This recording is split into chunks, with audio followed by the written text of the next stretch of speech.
আল্লাহর হাবিবের রওজা শরীফ দেখে আমি সহ্য করতে পারি না রে আবু বকর, বিদায় দাও, আমি চলে যাব। চলে গেলেন নবীর পাগল। সিরিয়ার দামেস্কে যাওয়ার পরে কিছুদিন পরে নবীজি স্বপ্ন দেখায়, কিরে বেলাল, এটা কেমন জুলুম, কতদিন হলো তোমার কণ্ঠের আজান শুনি না। বেলাল রে, তোর কি মন চায় না আমি নবীর জিয়ারতে আসতে? বেলাল আয়, আমি নবীর জিয়ারতে আয় রে বেলাল আয়, কতদিন হলো তোমার কণ্ঠের আজান শুনি না।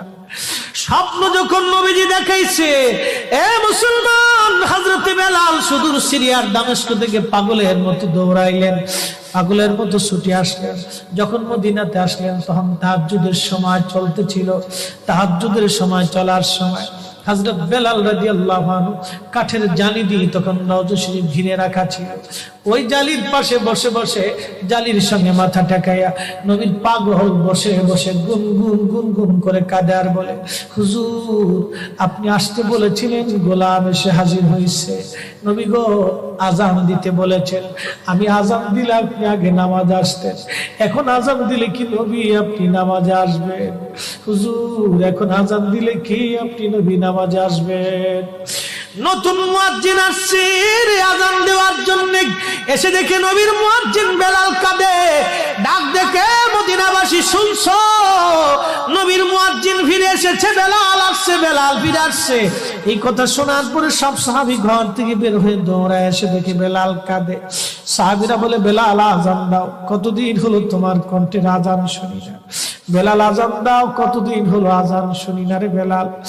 বেলাল বলে, সাহাবীরা রে, আমি আজান দিলে কি নবী নামাজ আসবে বলো? সালমান ফারসি রাদিয়াল্লাহু আনহু ডাক দেখে, সাহাবীরা, আমাদের কথায় বেলাল আজান দিবে না, তোমরা যাও দেখো হাসান আর হুসাইন দুইজন ঘরের মধ্যে আছে। ইমাম হাসান হুসাইন রাদিয়াল্লাহু আনহুমা যদি বলে তাহলে বেলাল অবশ্যই আজান দিবে। সালমান ফারসির পরামর্শে সাহাবীরা দৌড়ায় গেলেন। বর্তমান 7 নম্বর গেট বাবু সালাম বরাবর একটা মসজিদ আছে, মসজিদে আলী। এটাই ছিল হযরত ফাতেমা রাদিয়াল্লাহু আনহার বাড়ি।